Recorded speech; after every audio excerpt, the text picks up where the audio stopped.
새해가 밝았습니다. 여러분은 어떤 삶의 계획이나 목표를 가지고 또 새해를 출발합니까?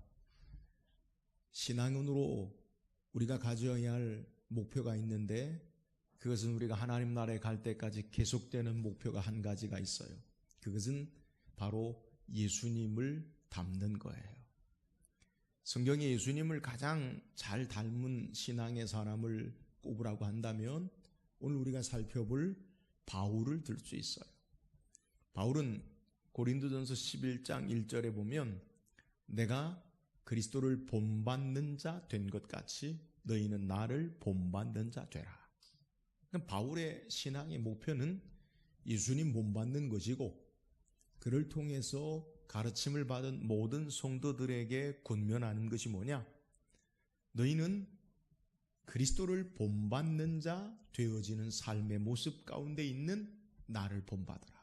그러니까 바울을 통해 예수 그리스도를 본받는 삶을 우리에게 소개하는 거예요. 바라기는 2019년 새로운 한 해 동안에 저와 여러분이 예수 그리스도를 본받는 더욱더 성숙한 신앙의 삶을 살기를 주의 이름으로 축원합니다. 그러면 바울은 어떤 신앙의 삶을 살았습니까? 오늘 말씀은 디모데후서를 통해 그의 신앙의 모습의 일면을 우리에게 소개하는데 디모데후서를 통해 가장 그의 삶의 인생의 삶의 마지막 쓴 그의 편지를 통해 그의 신앙을 보여줘요. 그러니까 바울이 쓴 서신서들이 여러 권 있는데 신약의 거의 한 반 이상을 차지하는 서신서들 가운데 가장 바울이 나중에 기록한 서신서가 디모데후서예요.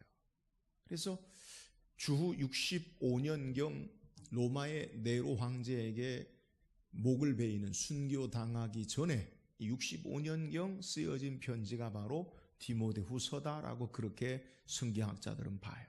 바울이 다메섹에서 예수 그리스도를 만난 이후에 안디옥 교회의 선교사로 파송되어서 1차, 2차, 3차의 선교를 마치고 예루살렘에 올라갔다가 그가 붙들림 당하죠.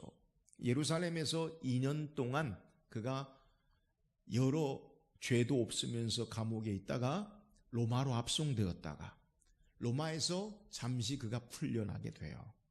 자유의 몸이 되었다가 다시 로마 황제 네로에 의해서 그가 다시 투옥되어지고 주 65년에 그가 순교를 당해요. 디모데후서는 바울이 마지막 디모데에게 그의 인생의 삶의 마지막 한 정점을 지나면서 간곡하게 개인적인 믿음의 아들로 또 목회 후배자로 목회 서신으로 보낸 편지가 디모데후서의 내용이에요. 그는 감옥에 있으면서 그의 내일의 삶의 운명이 어떻게 될지를 그는 직감한 것 같아요. 우리가 디모데후서를 전체를 읽지 않았지만 디모데후서 4장 6절에 보면 전제와 같이 내가 벌써 부호지고 나의 떠날 시각이 가까웠도다. 하나님 앞에 전제로 제사 종류 가운데 포도주를 제단에 뿌려드리는 그러한 제사가 있는데 전제와 같이 자기 자신을 다 하나님 앞에 쏟아붓는 피를 흘리는 것 같은 그러한 삶의 모습을 직감하고 그가 지금까지 어떻게 살아왔는가라는 것을 고백해요. 그가 어떻게 살아왔어요? 디모데후서 4장 7절 8절 우리 같이 읽어보세요.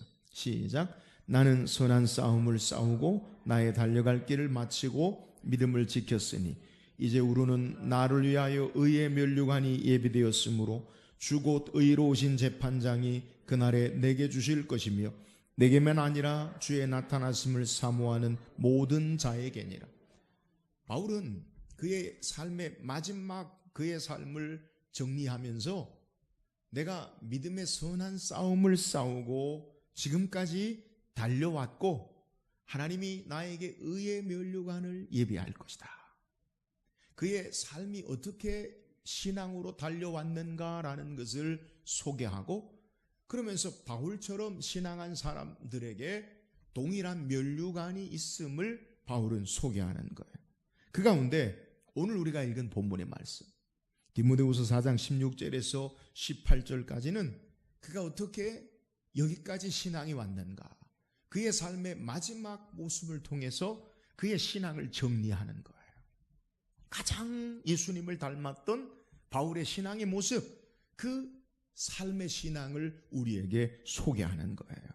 오늘 말씀을 통해 바울이 소개하는 그의 신앙의 모습, 주님 닮은 신앙의 모습, 그것이 무엇인가 우리가 묵상하고, 저와 여러분도 바울처럼 선한 싸움을 2019년에도 계속하고 의의 면류관 상급 얻도록 믿음으로 달려나가는 저와 여러분 되기를 주의 이름으로 축원합니다.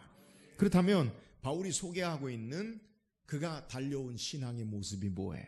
자, 16절 다시 읽어보세요. 16절입니다. 시작. 내가 처음 변명할 때에 나와 함께 한 자가 하나도 없도다. 다 나를 버렸으나 그들에게 허물을 돌리지 않기를 원하노라. 자, 바울이 그의 마지막 이제 삶의 모습을 정리하면서 그가 어떻게 이 마지막 순간까지 왔는가라는 것을 되짚어 봐요.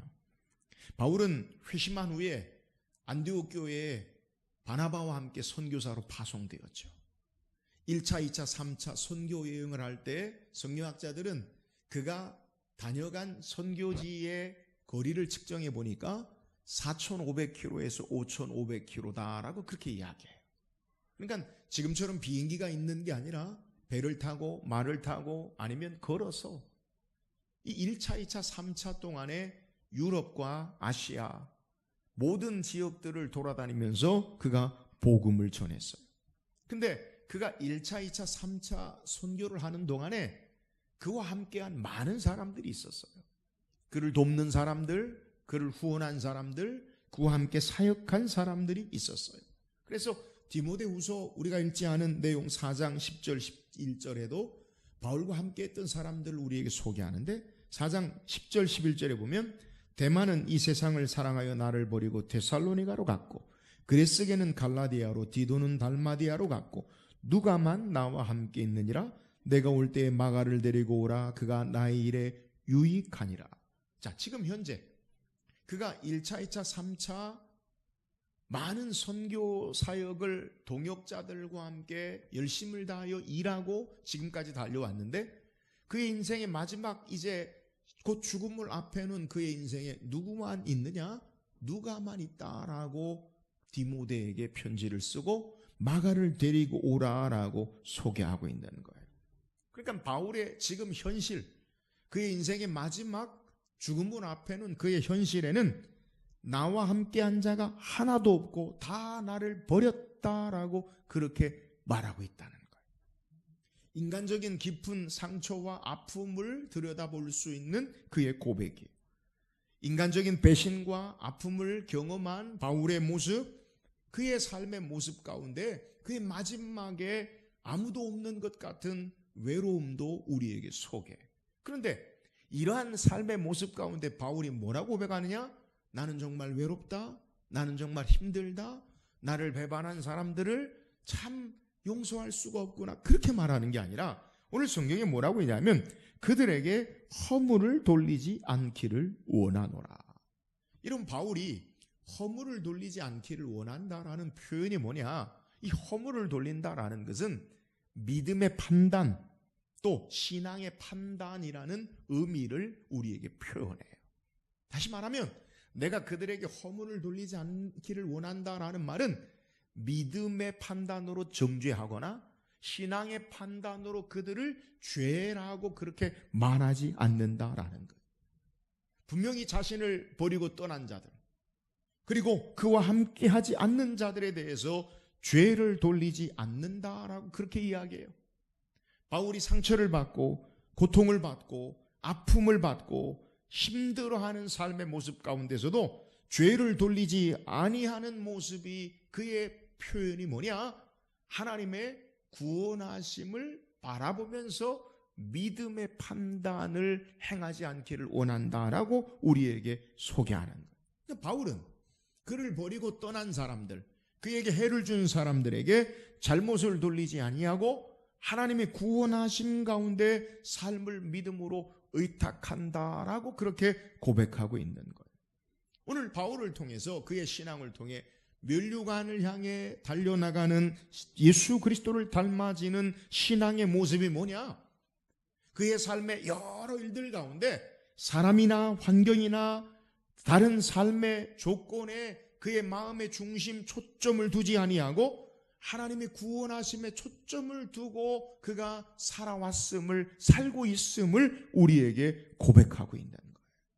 여러분, 바울은 여러 사람과 함께 했지만 사람에게 그의 마음을 두지 아니하고 환경에 그의 마음을 빼앗기지 아니하고 하나님 바라보고 그 하나님의 구원의 역사를 바라보고 그가 신앙한 것을 우리에게 소개하고 있어요. 여기에 원망이나 불평이 없어요. 하나님의 구원의 역사하심을 믿음으로 바라보기 때문에 나는 그들에게 믿음의 판단, 허물을 돌리지 않겠다라고 그렇게 소개하는 거예요. 예수님 십자가 지실 때 십자가상에서 7마디 가운데 예수님께서 하신 말씀이 뭐예요? 아버지요, 저들의 죄를 용서해 주옵소서. 왜요? 저들이 하는 것을 알지 못하나이다. 자신을 십자가에 못 박는 그들에게도 예수님은 하나님의 구원의 선한 역사 가운데 있음을 알고 허물을, 죄를 돌리지 않는 모습을 소개하고 있어요. 성경에 이런 신앙의 삶을 산 사람을 여러분에게 소개한다면 제가 가장 좋아하는 인물 가운데 하나인 요셉을 여러분에게 소개하고 싶어요. 요셉이 어떤 삶을 살았어요? 그의 형들에게 미움을 받고 시기를 당하고 결국 요셉을 죽이려고 하다가 하나님의 섭리와 계획 가운데 이방의 미디안 제사장들에게 팔아서 애굽의 종으로 팔려가요. 종으로 팔려갔냐? 이 요셉의 삶이 어찌 됩니까? 하나님은 그를 기억하시고 그와 함께 하사 그에게 꿈을 계시한 대로 애굽의 총리로 기근 가운데 그를 존귀하게 높여요. 요셉의 형들과 요셉의 아버지 야곱이 그 땅에 기근으로 말미암아 고통당할 때에 애굽에 곡식이 있다라는 소식을 듣고 자기 아들들을 애굽으로 보내요. 자, 첫 번째 형제들을 만나요. 자기 힘을 밝히지 않아요. 그리고 그들을 베냐민을 내두고 다시 돌려보냈다가 두 번째 다시 애굽에서 그의 형들과 만나요. 그리고 요셉이 자신이 형들이 팔았던 동생 요셉임을 밝혀요. 얼마나 놀라운 사실입니까? 자기들이 팔았던 동생이 애굽의 총리가 되었어요. 이제는 죽었구나. 이제는 우리에게 보복할 거다. 이제는 우리는 끝장이다 라고 할 때 요셉이 뭐라고 그들에게 고백하느냐? 창세기 45장 5절에서 8절에 보면 나를 이곳에 팔았다고 후회하고 한탄하지 마세요. 당신들이 나를 이곳에 판 게 아니라 하나님이 생명을 구원하시려고 나를 이곳에 먼저 보낸 거예요. 또 그는 고백하기를 이 땅에 흉년이 들어서 더 이상 온 땅의 사람들이 살지 못할 때 하나님께서 큰 구원으로 당신들의 생명을 보존하시려고 나를 하나님이 먼저 보내셨으니 나를 이리로 보낸 자는 당신들이 아니라 하나님입니다. 여러분, 요셉의 고백이 뭐예요? 사람에게 그의 삶에 믿음의 판단과 정죄가 없어요. 삶의 환경과 조건을 가지고 원망하지 않아요. 그는 하나님의 구원의 역사를 바라보고 하나님의 섭리하심의 역사를 바라보고 하나님이 나를 보내셨다, 하나님이 행하신 구원의 역사다라고 고백하면서 그 형들을 용서하는 모습을 성경이 우리에게 소개하고 있어요. 사랑하는 여러분, 바울은 면류관 얻도록 달려가는 삶의 모습 가운데 우리에게 소개할 때 나는 나를 버린 자들에게 허물 돌리지 않기를 원하노라 라고 소개하고 있어요. 누구 탓이 아니라는 거예요. 환경 탓이 아니라는 거예요. 조건을 탓하고 불평하고 원망하는 것이 아니라 하나님 의지하고 그의 구원의 역사를 바라보고 신앙한다라는 사실을 우리에게 소개하는 거예요. 사랑하는 여러분, 새로운 한 해 우리가 어떻게 주님의 모습을 닮아야 합니까? 우리에게 여러 가지 일들이 있을 수 있어요. 여러분, 그러나 누구 탓하지 마세요. 환경 탓하지 마세요. 사람 탓하지 마세요. 하나님의 구원의 역사하심 앞에 신앙하는 저와 여러분 되기를 주의 이름으로 축원합니다. 주께서 우리의 삶에 행하시는 것을 우리가 믿고 하나님의 주임 되심, 그분의 구원의 역사를 믿고 신앙함으로 야곱 이 본문의 바울처럼 힘있게 면류관을 향해 달려나가는 저와 여러분 되기를 주의 이름으로 축원합니다. 또한 바울의 신앙의 모습이 뭐예요? 17절 보세요. 17절입니다. 시작. 주께서 내 곁에 서서 나에게 힘을 주심은 나로 말미암아 선포된 말씀이 온전히 전파되어 모든 이방인이 듣게 하려 하심이니 내가 사자 입에서 건짐을 받았느니라. 자, 바울은 그의 모든 사역 가운데서 하나님께서 그와 함께 하시고 힘을 주심으로 지금까지 살아왔다라는 사실을 그가 고백하는 거예요. 그러니까 지금 다메섹에서 예수님 만난 이후로 그의 모든 사역 가운데서 어려움과 역경이 있었지만 하나님께서 함께 하시고 힘을 주셨다. 그러니까 바울의 삶의 역경 가운데 하나님이 힘 주셨다. 그래서 내가 이 사명을 감당할 수 있었다라는 것을 우리에게 고백하는 거예요. 앞에 소개한대요. 바울은 1차, 2차, 3차 그리고 로마 감옥에서 잠시 풀려나온 그 기간, 그리고 다시 로마의 감옥에 투옥된 그 기간 동안 수많은 사람을 만나고 수많은 민족과 열방과 나라들에게 복음을 전했어요. 근데 그 복음을 전할 때마다 하나님께서 그를 사도로 세우셨고 하나님의 일을 감당하게 하셨기 때문에 그가 가는 곳마다 환영받고 형통하고 성공적이었냐? 전혀 그러지 않아요. 그가 사역한 그의 삶을 고백할 때 고린도후서 11장 23절에서 28절까지의 내용을 보면 그가 뭐라고 이야기하냐면 내가 유대인들에게 수없이 맞고 죽을 뻔했다. 40에 하나 가만 매를 5번 맞았다. 왜 40대를 때리지 않냐면 40대 때리면 죽을 것 같으니까 법에 의해서 40대를 때리지 못하게 해요. 근데 그걸요 5번 유대인들에게 맞았어요.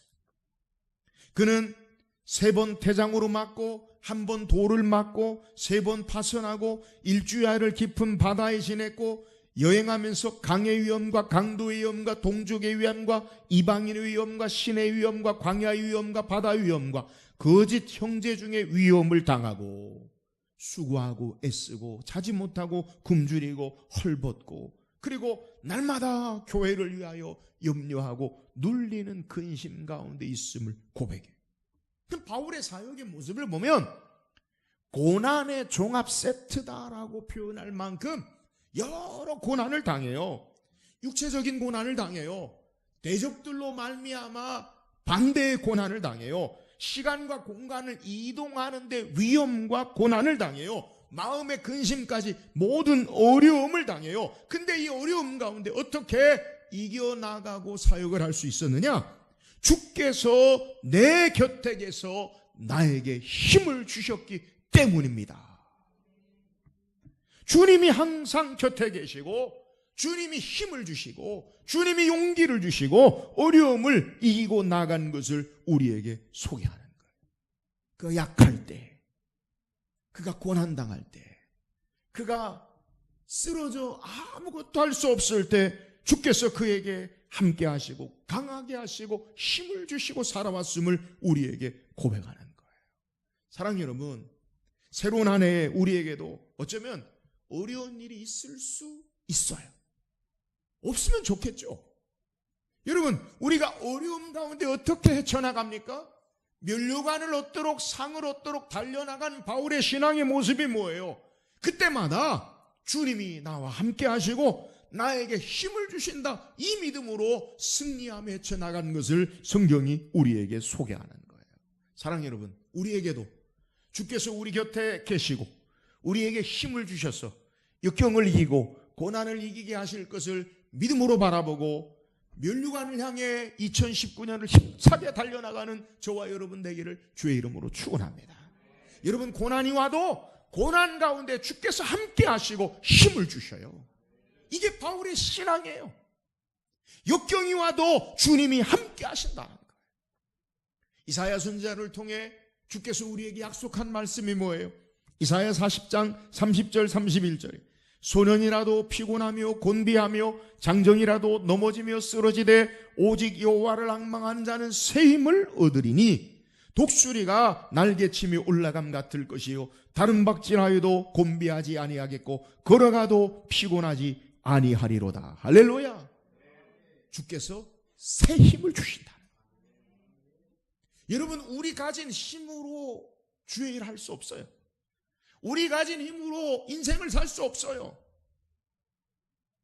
우리 가진 힘이라는 게 뭡니까? 다 소진되는 거 아니에요. 그잖아요. 조금만 힘을 쓰면 그 힘이 다 헤어져요. 우리 의지와 능력과 노력으로 우리가 행하는 것들, 여러분, 처음에는 우리가 할 수 있다, 인간적인 자존감과 긍지를 가지고 시작했다가 지치고 또 무너지고 여러 삶에 주저앉게 되는 것, 이게 인생이잖아요. 그러나 주께서 우리에게 새 힘을 주시면 넘어졌다가도 다시 일어나고, 할렐루야. 삶의 역경을 이겨낼 수 있는 줄 믿으시기를 주의 이름으로 축원합니다. 바울이 이걸 고백하는 거예요. 내가 어떻게 선한 싸움을 싸우고 면류관을 향해 달려갔느냐? 그것은 내가 잘났다, 내가 힘이 있었다, 내가 능력이 있었다가 아니라 주께서 내 곁에 계셔서 힘을 주셔서 내가 여기까지 달려왔다. 2019년 한 해 동안 주께서 우리와 함께 하시고 힘을 주셔서 선한 싸움을 믿음으로 힘있게 달려나가는 저와 여러분 되기를 주의 이름으로 축원합니다. 마지막 바울이 어떻게 믿음의 선한 싸움을 싸웠습니까? 18절 읽어보세요. 18절입니다. 시작. 주께서 나를 모든 악한 길에서 건져내시고 또 그의 천국에 들어가도록 구원하시리니 그에게 영광이 세세 무궁토록 있을지어다. 아멘. 바울은 그의 삶을 통해서 역사하신 것, 주께서 역사하신 것을 고백할 때 뭐라고 고백하냐면, 주께서 모든 악한 길에서 건져내시고, 과거형이죠. 건져내셨어요. 또 천국에 들어갈 때까지 구원하시리니.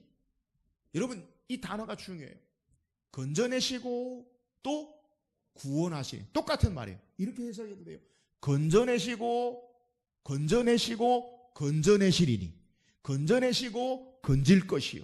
이 말은 계속해서 우리를 구원하시는 하나님을 신뢰하는 거예요.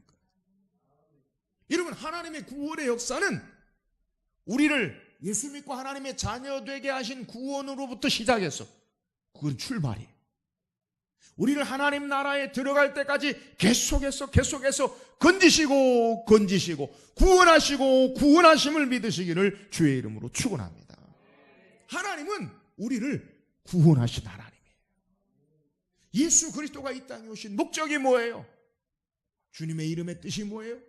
아들을 낳으리니 이름을 예수로 하라. 이는 자기 백성을 저희 죄에서 구원할 자이심이라. 할렐루야. 주께서 우리를 건지시고 건지시리니 우리의 삶에, 여러분, 역경이 온다 하더라도, 삶의 악한 길에 우리의 삶이 있다라도 주께서 구원하시고 구원하심을 믿으시기를 주의 이름으로 축원합니다. 2019년 우리에게 어떤 삶이 펼쳐질지 알지 몰라요. 그러나 기억할 것은 주께서 우리의 삶에 건지시고 건지시겠다는 약속이 언제까지요? 하나님 나라에 갈 때까지.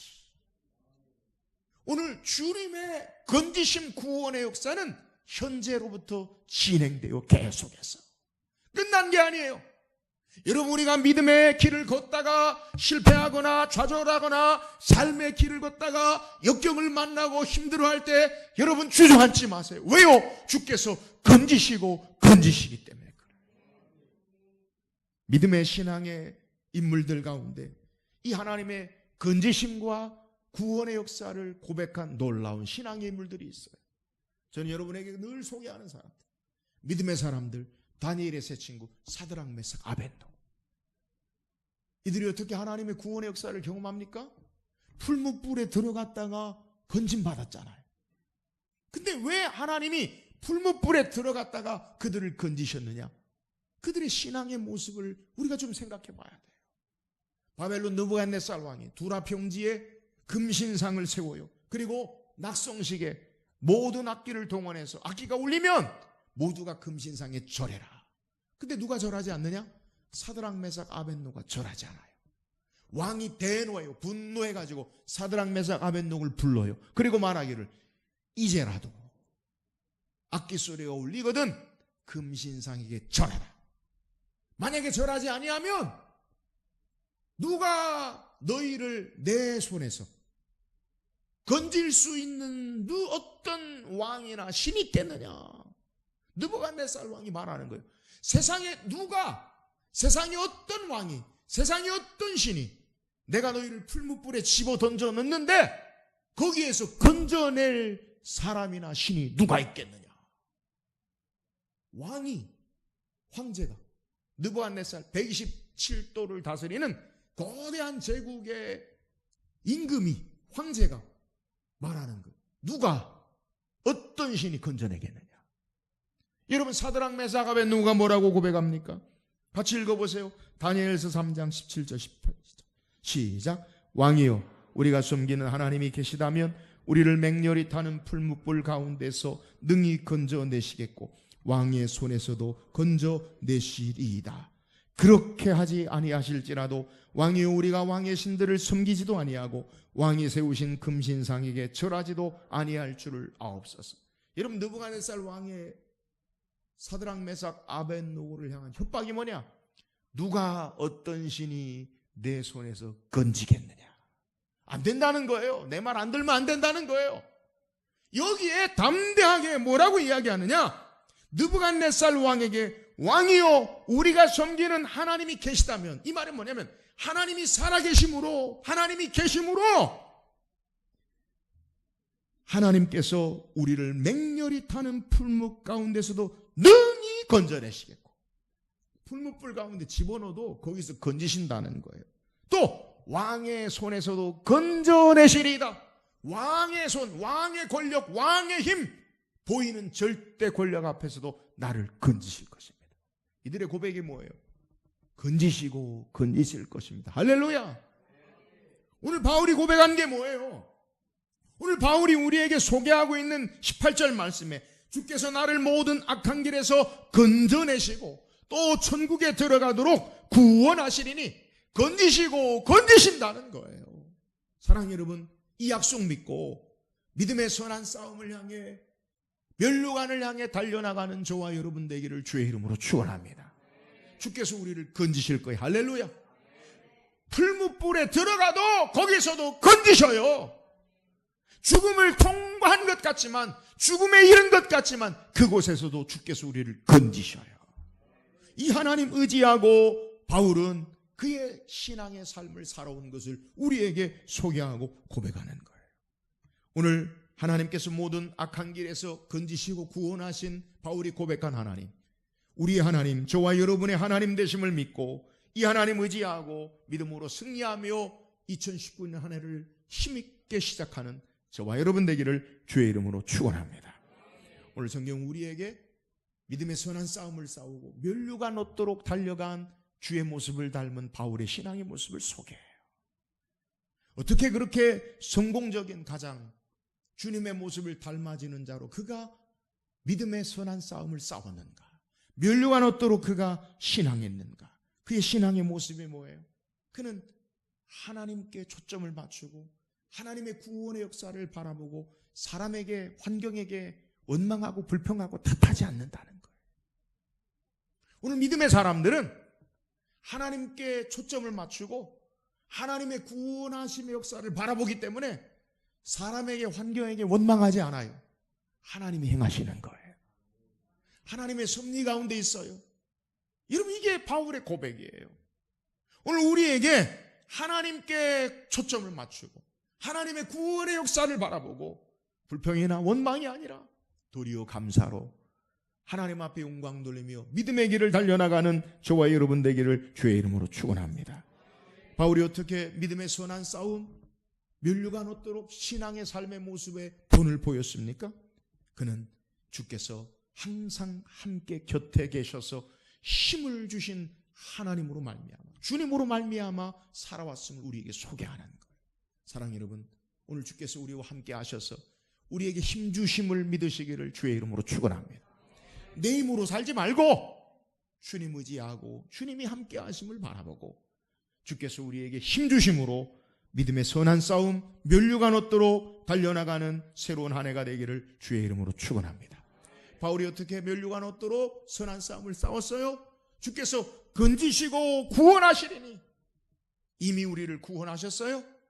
내일의 삶에도 주께서 계속해서 우리를 구원하심을 믿으시기를 주의 이름으로 축원합니다.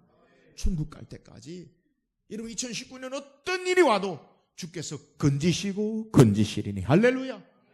이 주님 의지하고 힘있게 믿음으로 하나님의 우리에게 허락한 2019년 면류관 얻도록 달려나가는 우리 모든 성도 되기를 주의 이름으로 축원합니다.